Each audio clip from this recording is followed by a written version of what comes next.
nation, under God, indivisible, with liberty and justice for all.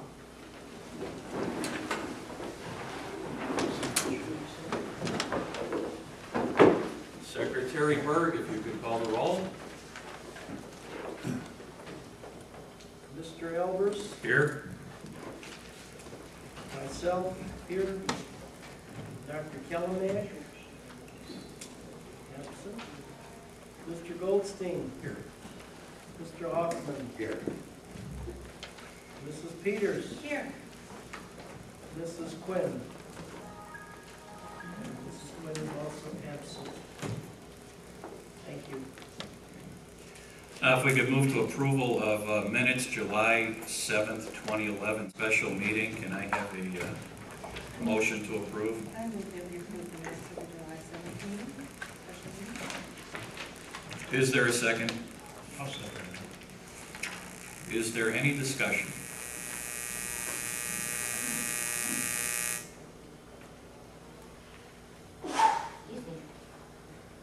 All in favor? Aye. Approval of minutes, September 8th, 2011, regular meeting. Do I have a motion to approve? Now, I have a question. Yes. Well, can I have a second, please? First, we need a motion to approve. A motion. I have a motion to approve. Approve the minutes, but I have a question on the minutes. Yeah, a motion to approve first, protocol. Okay. I move that we approve the September 8th minutes. Is there a second? Is there a second to approve? Now, is there discussion? Yes. It's not mentioned here, in regards to the St. Martha parking lot. I asked to see the lease before it's signed.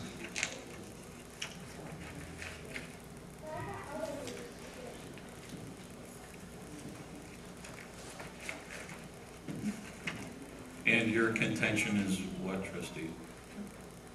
But it's not in here.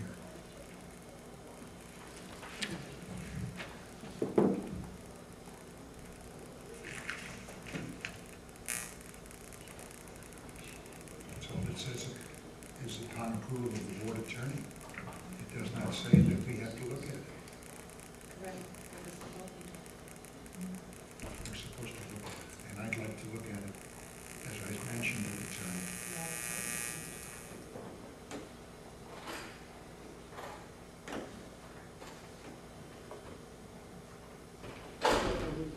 The motion was to sign the term sheet, not the lease. The term sheet that was presented at the last meeting is what the motion was approving the signing of. The lease is going to come. Subsequently, I asked at that time Right, that I would look at the lease but first everyone's gonna Correct. have an opportunity. before it's signed. Right, It because, doesn't say that. but this only deals with the term sheet, it doesn't deal with I the lease. understand that that's necessary. Well, the motion only dealt with the term sheet. There'll be another motion when it's time to approve the lease. That was, I mentioned it at the time we were discussing it. So I just asked for it to be in the minutes. Okay, so you're asking that it be inserted in the minutes? That's all. Okay. Inserted. Can't change the motion. Right, you can't change the motion when it was presented and approved. I made that a part of the statement when I approved it. I'm not equivalent, I mean. Well, no, but Mr. Goldstein, Do you say that Statement? we'll all look at it before anything is signed? you're all gonna have to We look at it. have to. You're all gonna look at it because you're all gonna approve it. As long as that's understood.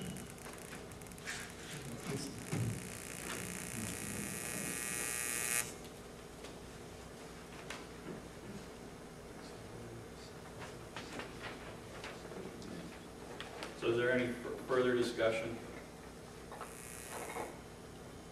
All in favor? Aye. Passes. Approval of minutes, September 8, 2011, executive session. I move that we approve the September 8th, 2011 executive session minutes. Is there a second?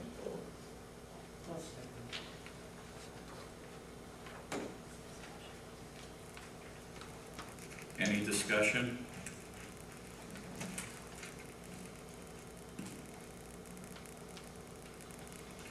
If there is no discussion, are we all in favor?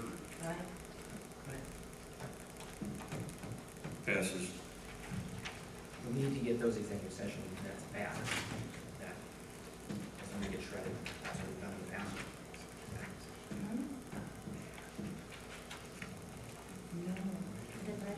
No, it's not right. You have to either Hang on, it's retain council. or release every 6 months. This is council. The minutes. No, they should remain in the administrative office. Correct. You're talking about the copies of all the individual boards. Right. Oh, And then if they need to see them in the future, they can have access to them. Right, right. That's what we've done in the past, it was collected. And we will do that again. So the procedure in the past is that the board members would return the executive session minutes to you. Right. After they've been approved, right. So we All right.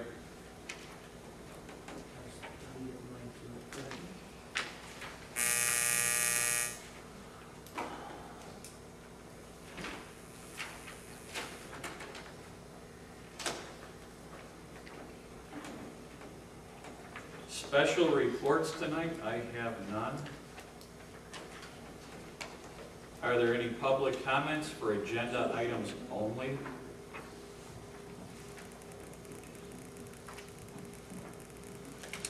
There are none. President's report tonight, I really don't have one prepared. I'd just like everybody to know that we are working diligently on next year's budget and hope to have that early next month.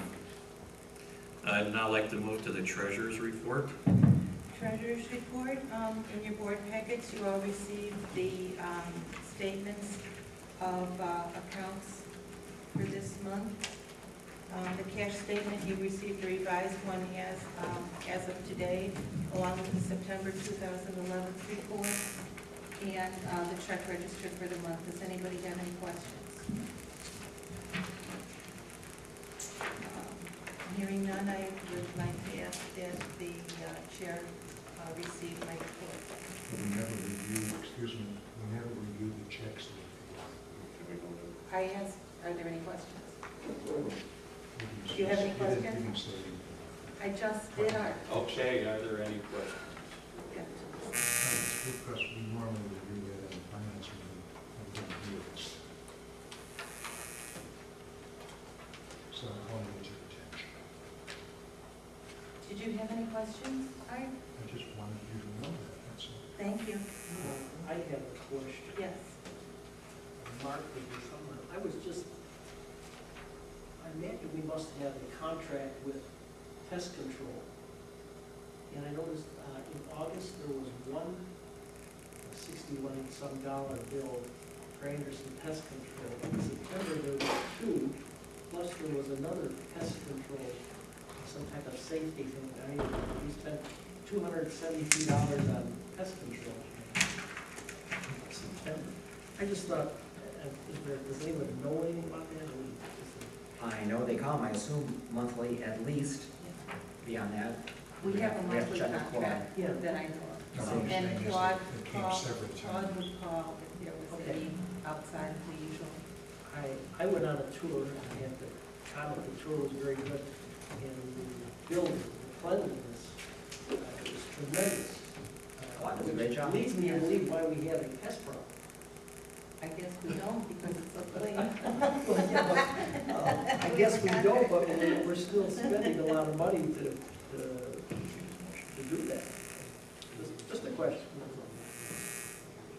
If there are no further questions, may I have a motion to accept the, When are we moving forward with the forensic audit? When are we, It's not on the agenda. as part of the finance report? we'll be moving forward after the budget is completed.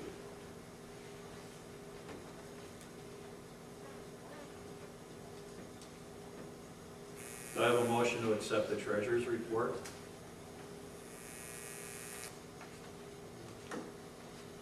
I move that we accept the treasurer's report. Second. Second. All in favor? Accepted. Okay, we have a committee report on finances. The Finance Committee met on Tuesday and also once earlier this month. At that time, we received a presentation from Raymond James. Now we've had two, they are public finance people. Now we've had two presenters of companies that we're looking at to take over the investment of the Monroe Library funds. We are also working on a policy for the investment of those funds, and that is in progress. I have a question on that. Well, you told me that it was in the bylaws that we have to have someone doing that. I could not find it.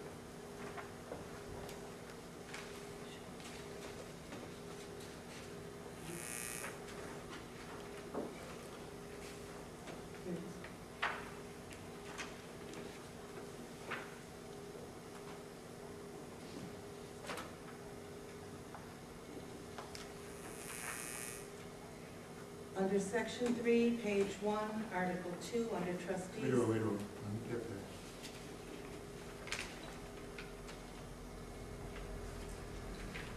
Which section did you say that? Section 3, Article 2. Section 3 is strategic plan. It's No, Article 2. Article 2, Section 3, it's the Section first page 3. of the bylaws. line 3 and following. And that's to set financial policy, to secure adequate funds, to approve expenditures, and to designate a financial advisor, a non-member of the board who shall serve as a consultant in financial matters. And you don't think the auditor does that? No, No, they don't do that. the auditor doesn't invest our money. That's not what I'm not auditors talking do. about investing. That's what money. we're talking about. Well, That's why we're, It- that's why we're talking to Raymond James and to PMA. Those are investment companies. Thank you, Kathy. Thank you, okay? I believe it reads, who shall serve as a consultant, as you said, in financial matters, to provide and maintain adequate library facilities and materials. That isn't necessarily what that person does. It's our job to designate a financial advisor and non-member of the board. And you don't think an auditor does that? It is not a financial advisor, it is an auditor. We haven't had one before, so that's why I'm questioning it. It's an added expense that you're asking us to bear. There's something that I don't think in these times where there is no interest rates. Art, when this comes up to be voted on, maybe this is the time to talk about it, but this is something that we talk about now during the finance committee meeting, when we're deciding whether or not to go with either of these companies.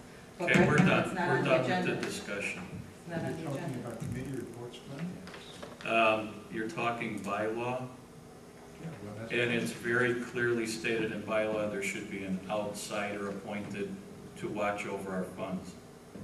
And we'll have council address this with you after the Okay. meeting. Appreciate that. Thank you. Anything further on the finance? I'm done. Building and grounds? I have one question, finance-wise. Yes. Was Dan Burton not supposed to be here at this meeting this evening to explain the, Danberg came Tuesday. The village has not decided on an auditor for this year, so we don't know whether or not Danberg I is thought going to Dan be Burton staying with was us. going to come here and explain the papers we lose last month. He Didn't make He it. didn't make it, since the things were taken care of last month, everything on that paper was taken care of. And since as far as going forward, we asked him when he's going to be talking to the library about implementing the new things. He said we can't do that because sickage hasn't been retained either by us or the village yet. So there's nothing new to report on that. But the good news is that everything that's in the management report has been addressed. Let me add to that one, memento. no discrepancies at all in the past from the former director. That's not true. That was my understanding. That's fine. Thank you for your Thank you. understanding. Building and grounds, Building of the grounds, we held a meeting a couple of weeks ago, just to start troubleshooting regarding ADA compliance for our library. We had a good exchange of ideas, and we came to a general understanding of about where we should go, what we'd like to do. I'm going to read a statement written by Krista that sort of sums up the gist of the meeting.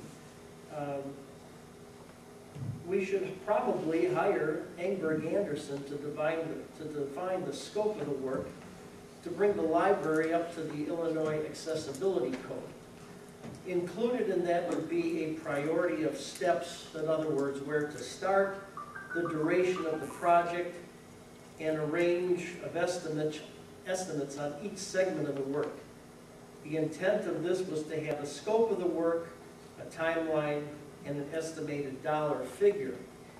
And I would say at this point to the members of our board, we have an extensive consultation booklet by Engberg Anderson, which I think we should pick up at home, read it over, and eventually come up with a discussion as to where we go with this. There were a number of questions asked. There were some answers to those questions. Obviously, nothing is in cement. We're just starting the proposal.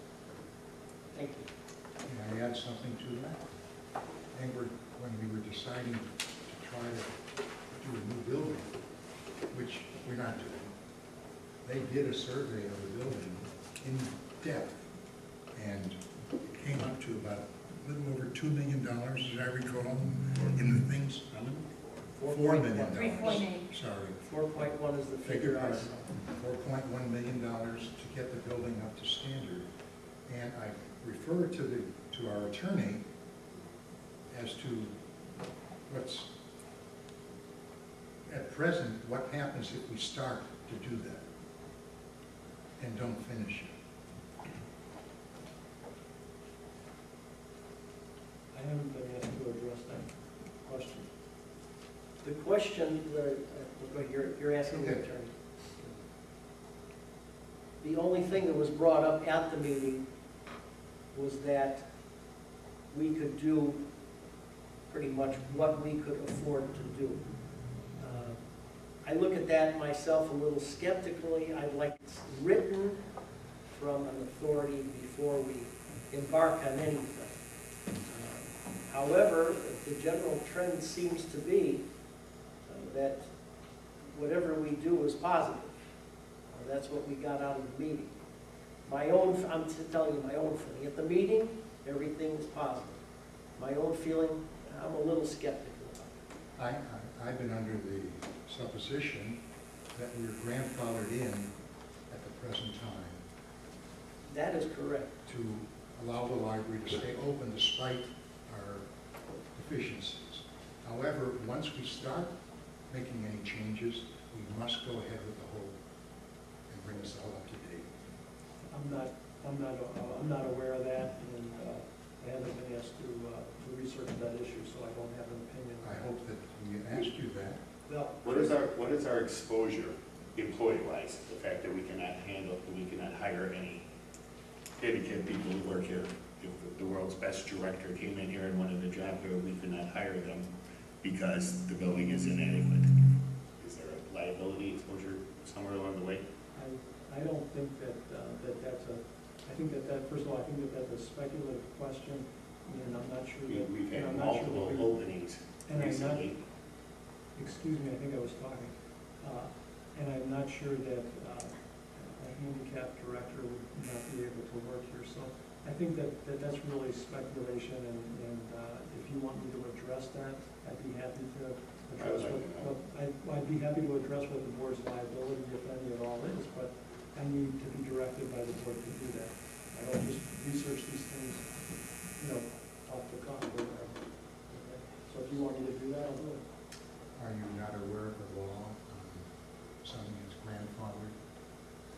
I'm aware of that. And what is your impression? Well, I can tell you that the way that we can continue to operate our building the way it operates now, we are not obligated to make any changes to it. Right. What if we start to make a change?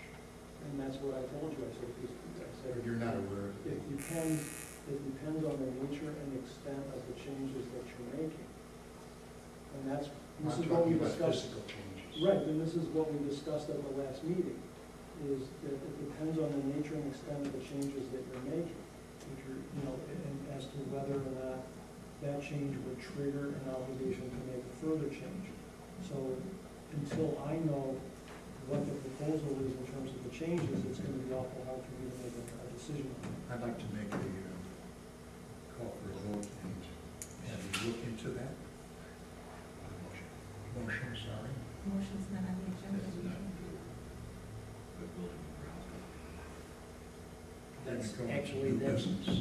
that, I'll wait to new business. I would think that would be We're gonna do it anyway. I think that would be the responsibility of the Building and Grounds Committee. And I'm sorry that Krista isn't here because she was already in the early stages of researching that and has found what I had just said, that we're pretty safe. I said, I'm a little skeptical about that, I concur. but that's what she had come to me with. If I could suggest, Paul. why don't we, I'm sorry to interrupt. No. If I could suggest, wouldn't the appropriate time be when we have more information? Well, aren't you the one who gets the information? I think the Building and Grounds is capable of getting that information. And right now, the information we have sounds very positive. I'm always skeptical until I see The it. right. information I'm looking for is the information of the nature and extent of the changes that you propose to make. Well, it's all detailed in Englert's report as to what we have. At the time that the Building and Grounds formulates its top 10 list, which they're working on, I think then we can bring this forward to council and Why ask them. start with one if you can't do one? As of now, we can't. I mean, that's what Krista found out. That's why she researched initially. Can we? And she found out, yes, we can. The only thing I said I'm a little skeptical because I didn't see it in writing. But outside of that, we can probably go ahead. We will not go ahead though, until we prioritize what we're going to do. And I ask you, all the members of the board, to We pick can, up that here, Edinburgh-Anderson thing. let's just and read hit, it. Paul, guys. I'm gonna ask Frank, our counsel, to take a look into this, and maybe you can report out at the next meeting. Sure. Be happy to. Thank you. I'll second that motion. Okay, thanks. We shall do that. Committee reports policy, there were no meetings that I'm aware of. So if we could go into director's reports. Okay, I'll start the report with a couple of short announcements, and Kevin will do the rest of the report. First, let me start with introducing Ann Finstad, our new Youth Services Department head. Welcome aboard. Thank you. We worked as a Youth Services librarian in the Winnetka Public Library and started this Monday, October 10th. And the second announcement that I want to make is about holidays and library being open after Christmas. This year, Christmas holidays fall on Saturday and Sunday, and New Year's Day falls on Sunday. And then Mondays after these holidays, federal holidays, we decided to stay open and to serve our community. So January 2nd and December 26th, we will be open for business. On a full day. Yes, full day, as normal.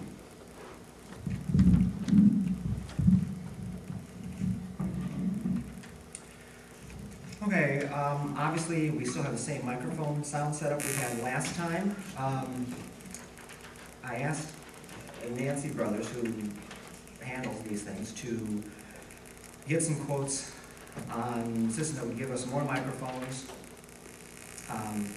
First couple she got were in the $8,000 to $10,000 range, which seemed a bit excessive. So we had one more vendor we were going to talk to, it was scheduled to come in last week.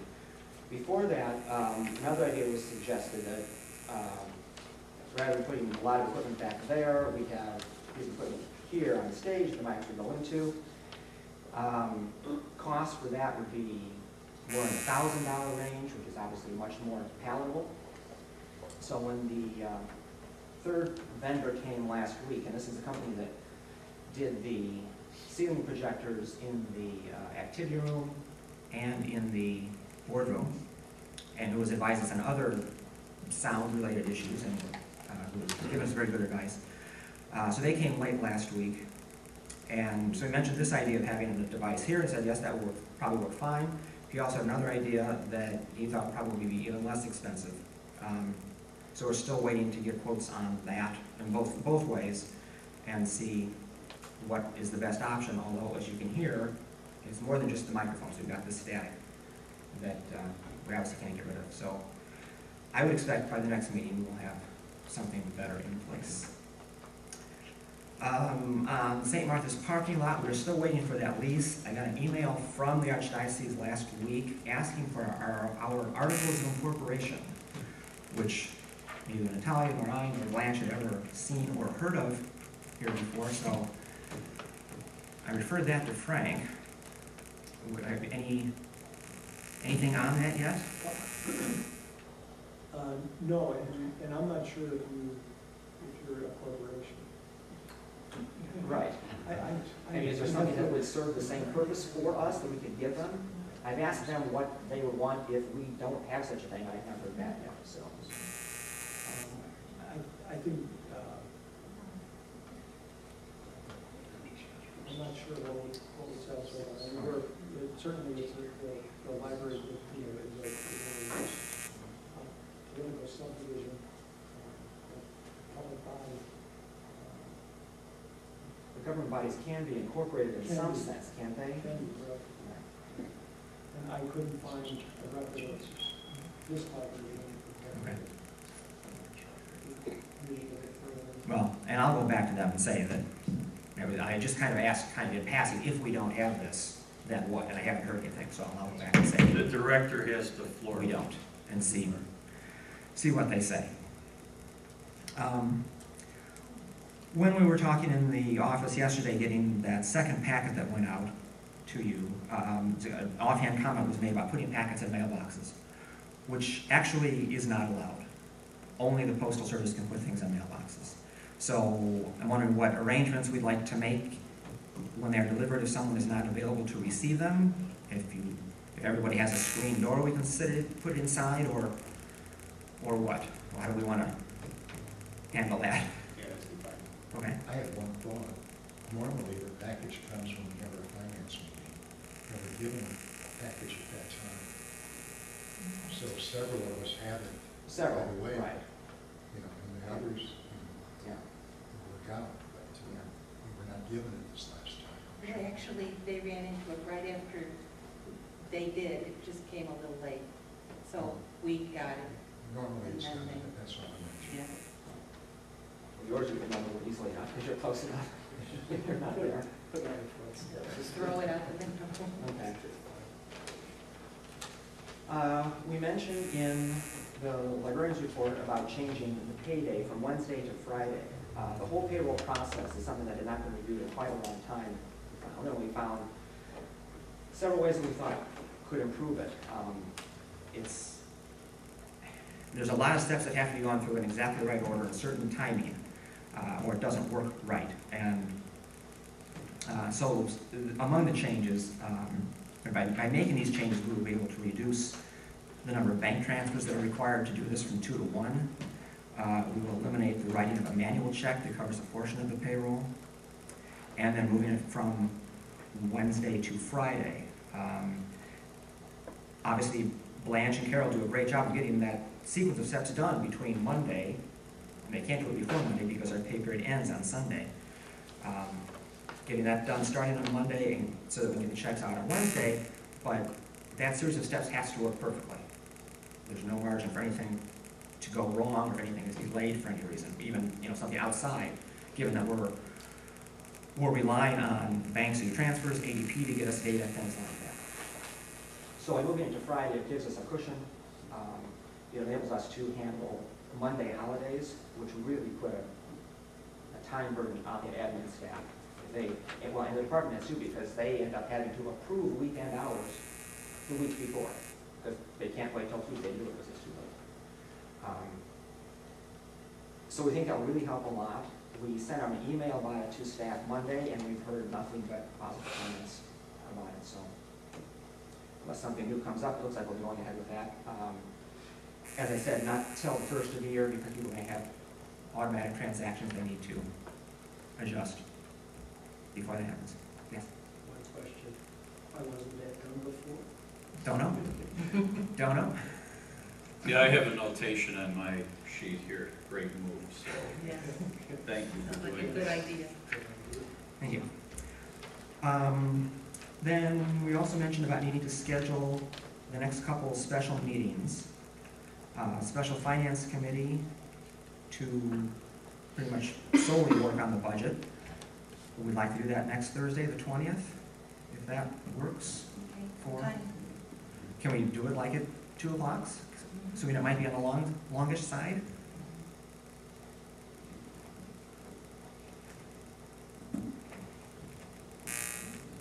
You have an email to that? Okay. We'll, Yeah. we can, sure. But I would need to know Yeah. if I that can works make for it. Are everybody. you in town tomorrow? Should be. Art, that works for you? That's fine. 2 o'clock?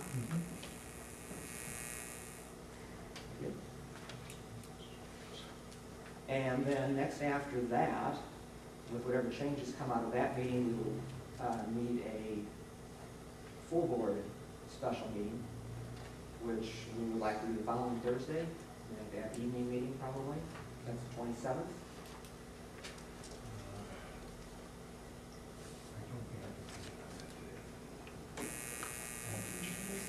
It's Thursday the 27th. Thursday 27th or Tuesday the 25th. I'm out of town on Thursday. What about Tuesday, 22nd? Tuesday works better? I might do Tuesday the 25th. Okay. And 7 o'clock? Are you in town? 7 o'clock for that? Sure. Okay. Do you need anything I can on make the it the agenda 25th. for the Thursday meeting besides budget? I don't think so. Okay. So do you need me to write out an agenda for that, or can you just post it? If nothing else on it, do you have anything else to add? Imagine you can. I can't make it on the 25th. Is there another date? Well, we had, in response to my email with the budget timeline, Krista wrote and said that she can't do the 26th, so I guess it comes down to what date you want to decide on. If there's no date that everybody can make. We really can't do it sooner because we won't be ready, and we can't do it later because it gets to be too late. Usually daytime Yes. this week, that week, daytime, if somebody can't, do it earlier in the day. I can't, whatever. When are you out of town? Oswald? I'm meeting the afternoon of the 27th, Okay. late morning.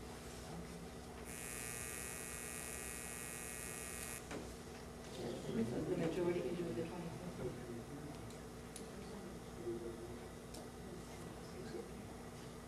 How about Monday night, the 24th?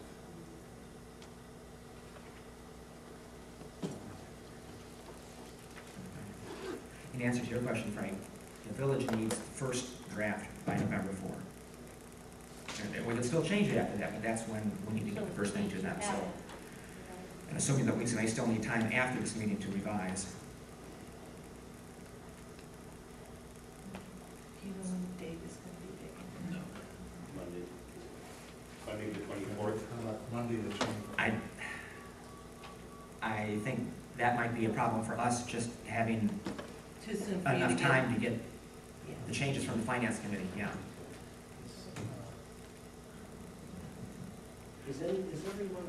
Can anyone be available at least at earlier in the day?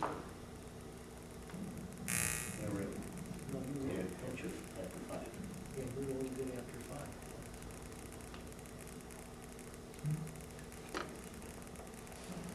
Yeah, and then Tuesday. You wanna flip a coin on 1025 or 1027? I just don't think we're gonna get them all. 12:20, It sounds like 1026 is out. yeah, and there's two people that can't do it on the 27th. They wanna do 1025, then we're only down one. You know, whatever you want. We have to do this, let's go 1025. That's a Tuesday? Tuesday at 7 o'clock? Mhm. All right. Okay, then the last thing I have is the per capita grant, part of which was in your packets. This is a grant administered by the Illinois State Library. Most libraries in the state apply for it every year.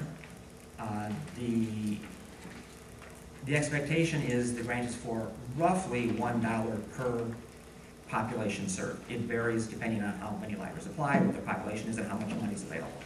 But we usually get between $20,000 and $25,000 for it. So each year, as part of the application process, the board is required to review one chapter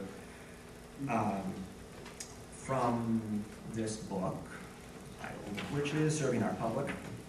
And I understand, or I believe each of you should have gotten a copy of that Yep. when you joined the board. We do have extras if you can't lay your hands on it and want to look at it further. So for this year, we need to look at Chapter 2, Governance and Administration, which has 7 standards that have to be met. And so in the grant application, we just have to say whether we're meeting those or not, and if not, what we're doing to move towards meeting them. So in the letter that I sent out with those standards, there are 7, as I said, and we already meet numbers 1, 4, 6, and 7. Number 2, board reviews most policies every 3 years.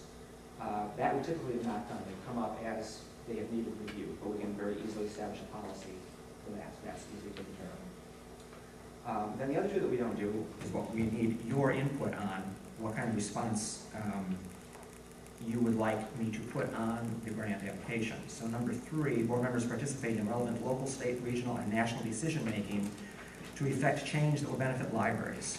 It can be achieved through a variety of methods, writing, calling legislators, attending meetings, serving on ALA, ILA committees, et cetera, et cetera. So I don't know to what extent you may do that, or what you would like the response of the board to be for that one. What was the response on last year's grant? It would have been a different chapter. So these standards would not have been the ones that were done last year. Okay. And given the number of chapters in the book, we'd probably have to go back quite a Well, few we years. certainly have cooperated with the state attorney's office, which is a state, Well, that's not really what it's looking for. I mean, to affect decision-making that will benefit libraries.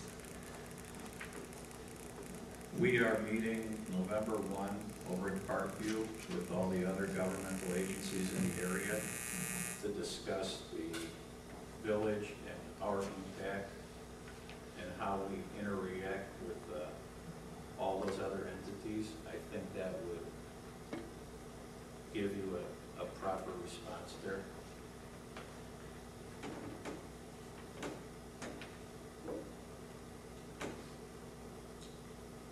Okay, I don't know if they're looking for something a little, I mean, that's a good example. I don't think they're looking for more than that. well, I mean, are they looking that every library that applies for per capita grant has in effect, a lobbyist that's working with either Rails or, I mean. No, not a lobbyist, just trustees actively involved in calling their legislators, serving on committees outside, like the American Library Association, Illinois Library Association. That sort of thing. The opportunity for that kind of stuff hasn't presented itself for us, but we've attended the trustee training and we've talked to the people from Rails. Is that? Well, the trustee training, that's a different one. That's .5. Well, So Right, that's continuing covered there. education or orientation for the trustees, right? So that addresses point 5, which should address, that should address the grant application.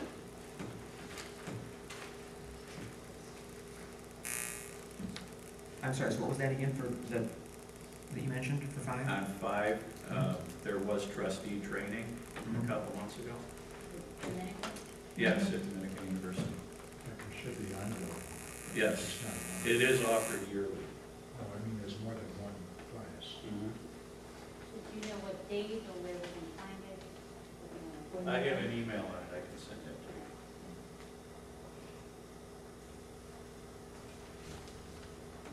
There's also opportunities for us to participate with the Better Government Association, who does do training on open meeting acts and various other relevant topics to boards.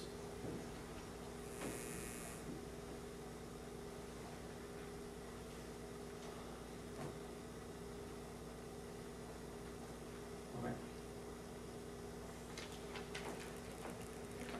Anything else that you'd like added to that? Okay. All right, we will finish that and it goes out in the mail tomorrow. So we're getting this in on time.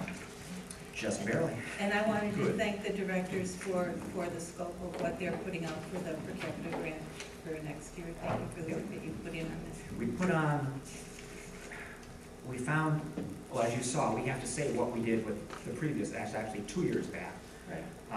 And we found that it's a good idea to put down more than what you're going to do in case something doesn't Exactly. work out. So that's why we put down Yeah. almost enough to cover twice the amount. So some of those things may end up in the budget or being paid for a different way, but at least we've got flexibility when the money comes. Thank you. And that's all I have. That concludes the director's report. Anything from council? Just that I did submit to you a policy for the library to adopt a email retention destruction policy. Is there any questions on that? Nothing? Looks okay to me. Okay. Thank you, council. Any old business?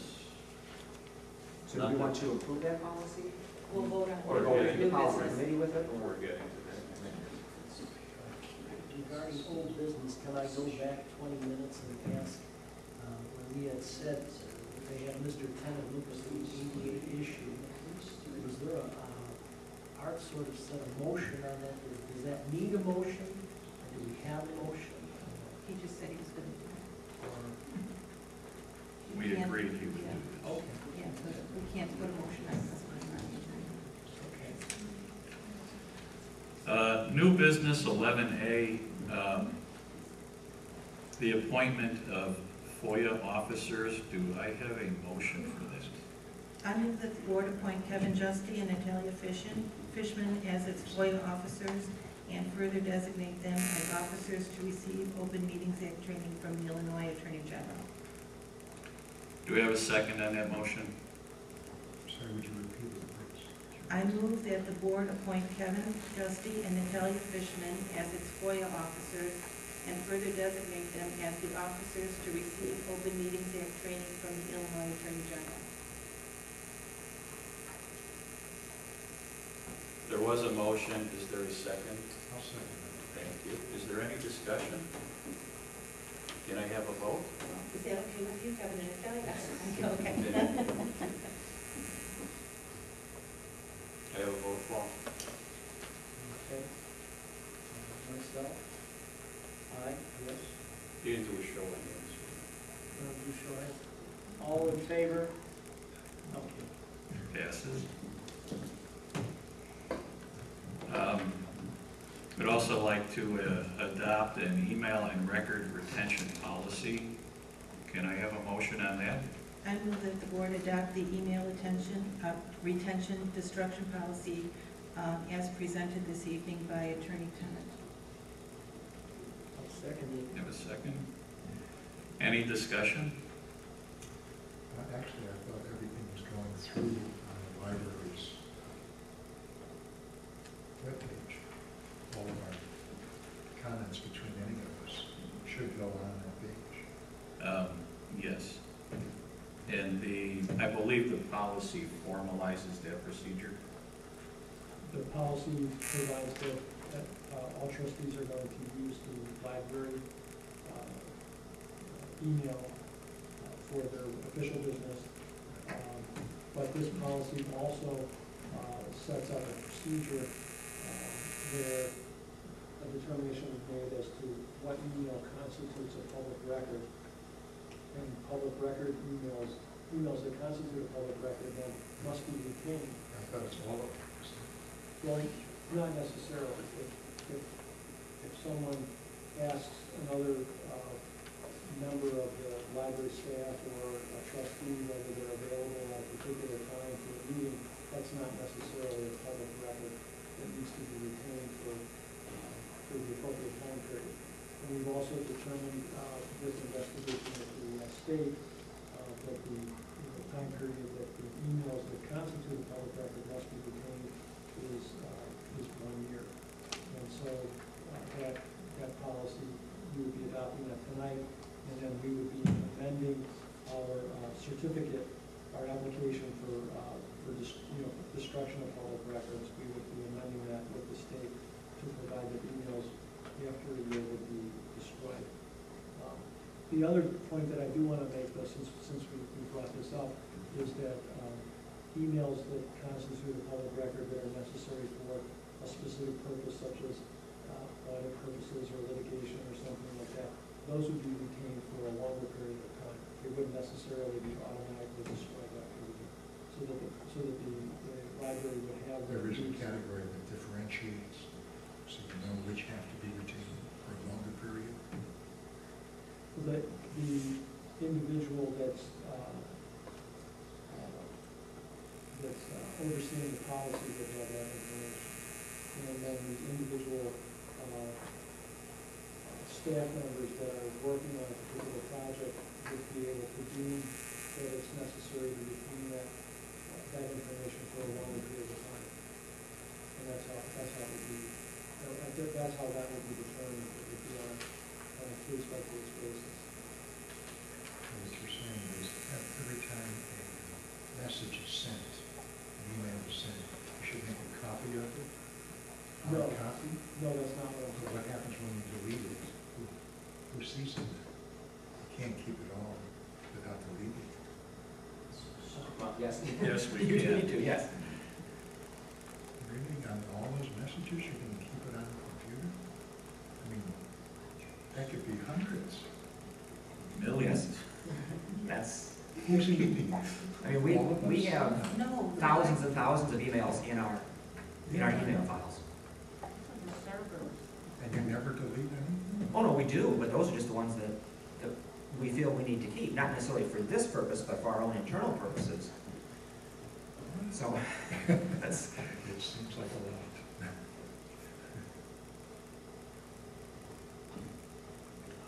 So if there's no further discussion, can we have a vote on this, Paul? Everyone approve the policy? Show of hands. Show of hands? That passes. Yes. Thank you. Now we'll move to public comments for non-agenda items. Yes. Estelle Cooperman, it was my understanding that you do not vote on the treasurer's report.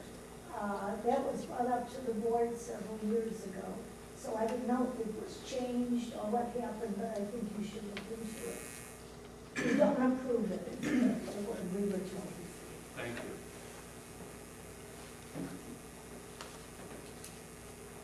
Any further comments?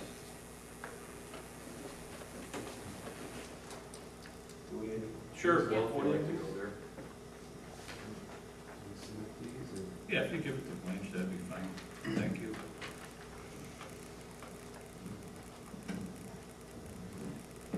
that may not be turned on. Thank you. Thanks for the opportunity. My name is Bill Ruckshot.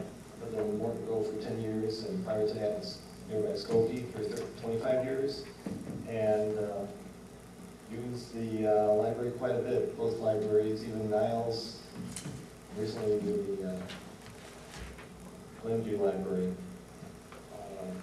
I had a couple points, real quick, 3 minutes. First of all, I'd like to make an observation. It's good to see volunteers working harmoniously together to provide the goal of freedom to read, which we have on our library website. I love reading. I love libraries. I could live here 24 hours, or any library or bookstore. I have a little library at home, but so I applaud any work like this.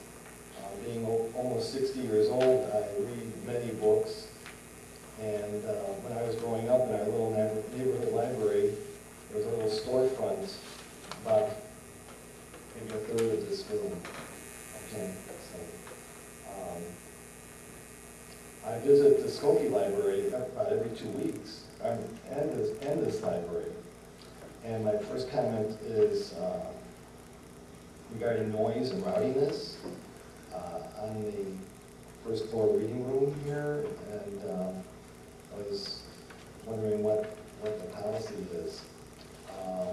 Yesterday I was in the main reading room about 4:30 to 5:30. Afterwards, I submitted a complaint, a note, after 5 children, 9 to 10 years old, were playing tag, roughhousing, and then finally a yell from a boy declaring, "You bit me." Nothing was done by the staff to control the situation. And again, if you agree that we should have freedom to read, I kind of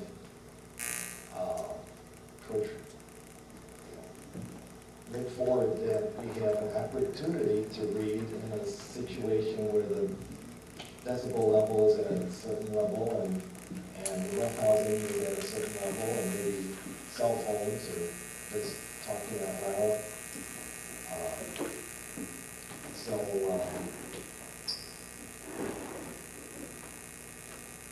Second point is the Skokie Library new policy of limiting 3 items to out non-Skokie residents. And I just wonder if you're aware of this policy. Do other libraries have the same policy of limiting 3 items? Morton Grove Library policy regarding Skokie residents. Do we limit them? Given that we are in a library circuit, what this procedure that Skokie has taken, is it permissible even? Okay.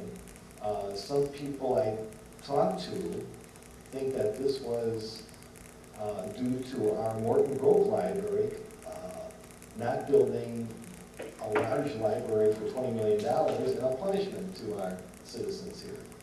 So those are just speculations. I'll leave it at that. Thank you. Thank you for your comments. I'm going to ask our directors to get back to you with regards to the policy on noise. If you would do that, I'd appreciate it. You have, Blanche, you have. We have.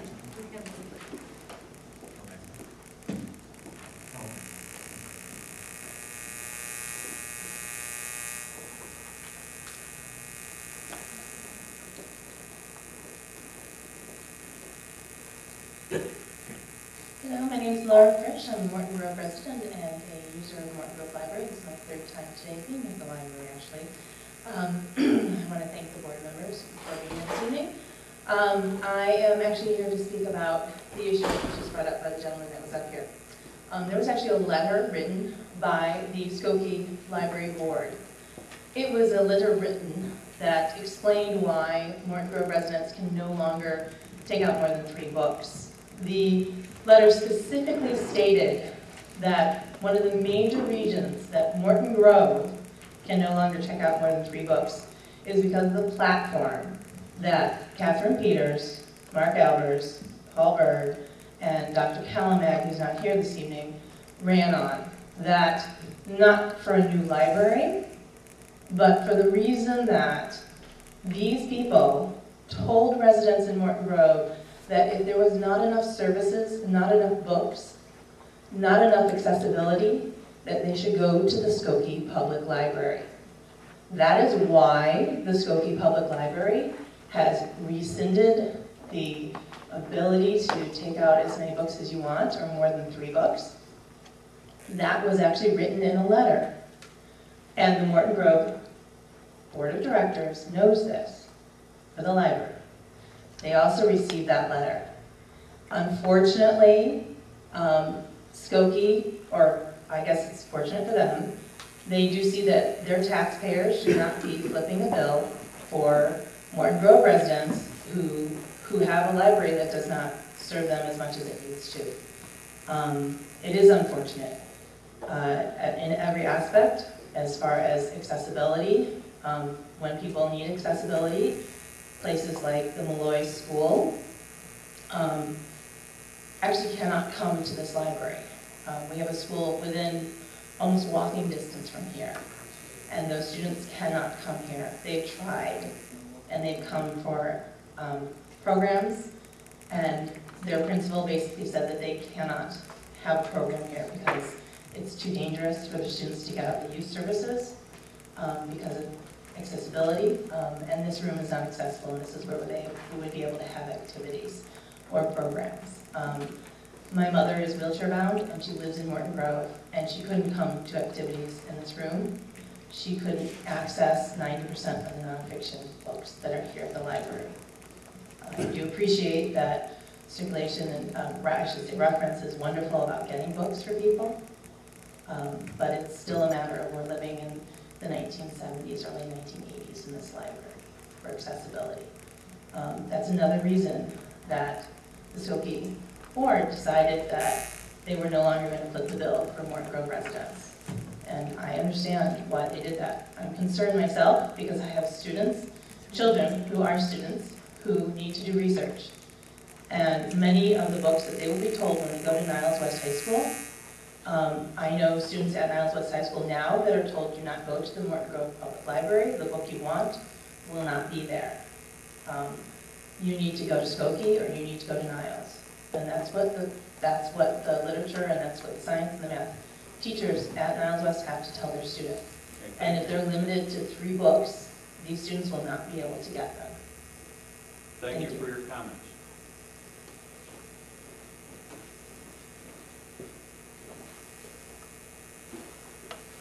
No further comments? We'll adjourn into executive session.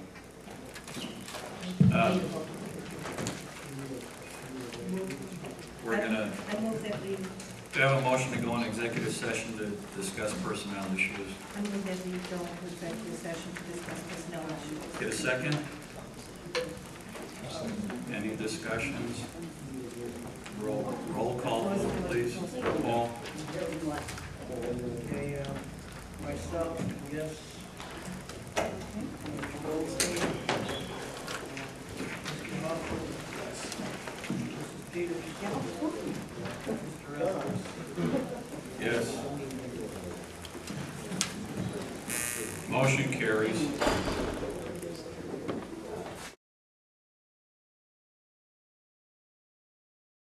Ready? Okay. Okay, we are reconvening the regular meeting at 8:30 p.m. And do I have a motion to adjourn? I move that we adjourn. Second? Second. We are adjourned. Thank you. Now we do go into executive.